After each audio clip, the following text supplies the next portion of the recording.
Baik, Assalamualaikum warahmatullahi wabarakatuh. Jumpa lagi dengan saya, Husnul Rahmatul Nisma, dengan NIM 721141968 dari Rombel Akuntansi A 2019. Di sini saya akan melanjutkan materi minggu lalu mengenai Sistem Informasi Manajemen bab 4, yakni pengguna dan pengembang sistem. Yang pertama, organisasi bisnis. Sistem informasi dikembangkan dan digunakan dalam organisasi bisnis. Dukungan sistem informasi bagi organisasi untuk mendukung keseluruhan organisasi atau tingkatan-tingkatan dan area-area bisnis. Nah, informasi dan data lingkungan tersebut digunakan untuk mendukung tingkatan-tingkatan dan beberapa area-area bisnis. Organisasi layanan informasi. Sumber daya informasi terdiri atas peranti keras dan lunak komputer, spesialis informasi, pengguna, fasilitas, basis data, dan informasi. Lalu spesialis informasi itu untuk memberikan kontribusi atas tersedianya sumber daya informasi dalam perusahaan. Lalu analis sistem, orang yang ahli dalam mendefinisikan masalah dan membuat dokumentasi tertulis bagaimana komputer menyelesaikan masalah tersebut. Administrator basis data, yakni spesialis informasi yang bertanggung jawab atas basis data. Webmaster bertanggung jawab atas isi dan penyajian situs web perusahaan, melacak orang-orang yang mengunjungi halaman web perusahaan. Spesialis jaringan bekerja sama dengan analis sistem dan pengguna dalam membuat jaringan komunikasi data yang menyatukan sumber daya komputasi yang menyebar. Lalu programmer menggunakan dokumentasi yang dibuat sistem analis untuk membuat kode program komputer yang mengubah data menjadi informasi yang dibutuhkan pengguna. Lalu operator menjalankan peralatan komputasi berskala besar seperti komputer, mainframe, dan server. Struktur organisasi layanan informasi. Tren dari struktur tersentralisasi ke desentralisasi. Nah, perhatikan pada struktur tersebut. Struktur khusus seperti ini disesuaikan dengan siklus hidup sistem. Perusahaan telah menugaskan beberapa orang analis sistem dan programmer untuk mengembangkan sistem-sistem baru, dan beberapa orang analis sistem seperti programmer lainnya untuk memelihara sistem yang sudah ada. Masing-masing kelompok dipimpin oleh seorang manajer. Unit-unit operasi, administrasi basis data, dan jaringan akan memberikan kontribusi bagi pengembangan maupun pemeliharaan. Lalu struktur organisasi layanan informasi.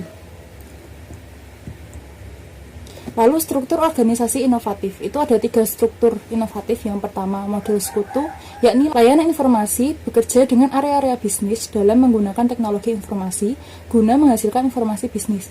Yang kedua, ada model platform, yaitu layanan informasi tidak secara aktif mengawali inovasi bisnis namun menyediakan sumber daya informasi sehingga inovasi dapat tercapai.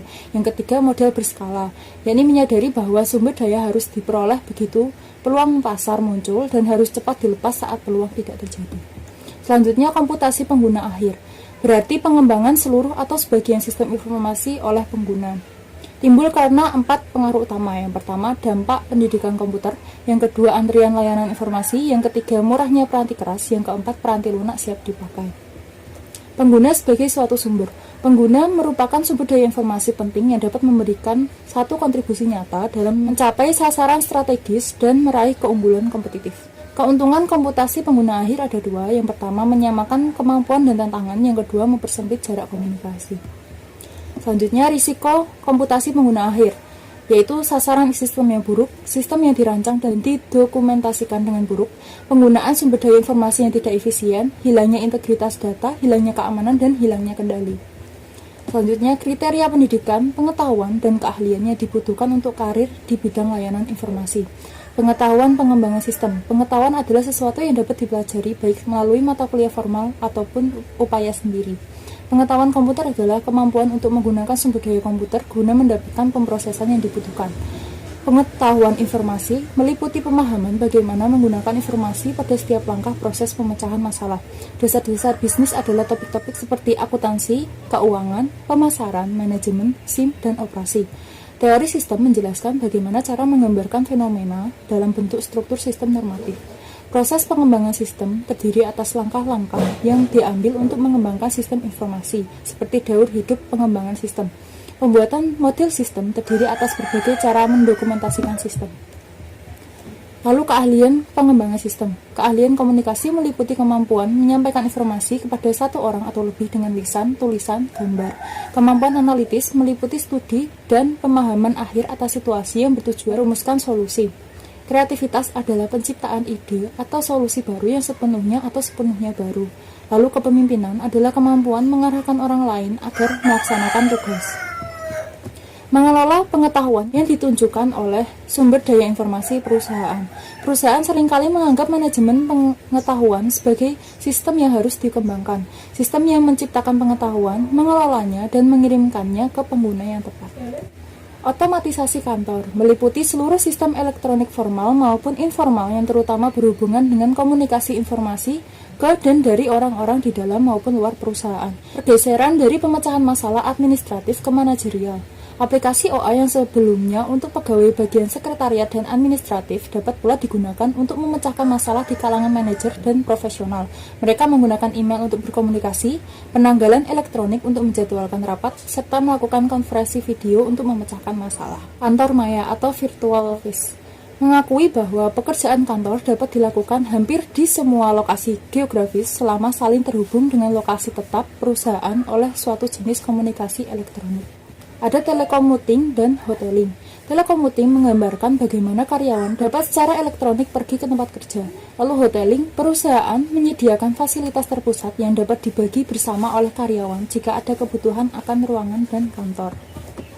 Keuntungan kantor maya itu ada 4. Yang pertama, biaya fasilitas lebih rendah, biaya peralatan lebih rendah, berkurangnya penghentian pekerjaan, dan kontribusi sosial. Lalu kerugian kantor maya ada 2. Yang pertama, moral yang rendah.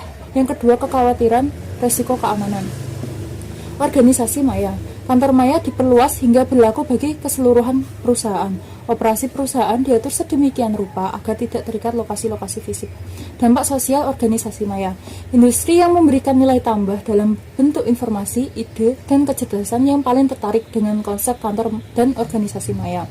Semakin banyak yang tertarik, kantor maya dan organisasi maya akan menurunkan permintaan gedung-gedung pencakar langit dan transportasi, menjadikan kota lebih tenang dan menjadi tempat yang lebih menarik untuk dihuni. Menempatkan pengguna sistem dan spesialis informasi pada perspektif. Para pemain utama adalah pengguna dan spesialis informasi yang membentuk tim pengembangan. Organisasi tidak lagi berbentuk fisik. Jaringan komunikasi elektronik memungkinkan perusahaan mencapai organisasi maya. Terima kasih, sekian dari saya. Mohon maaf apabila ada kesalahan. Wassalamualaikum warahmatullahi wabarakatuh.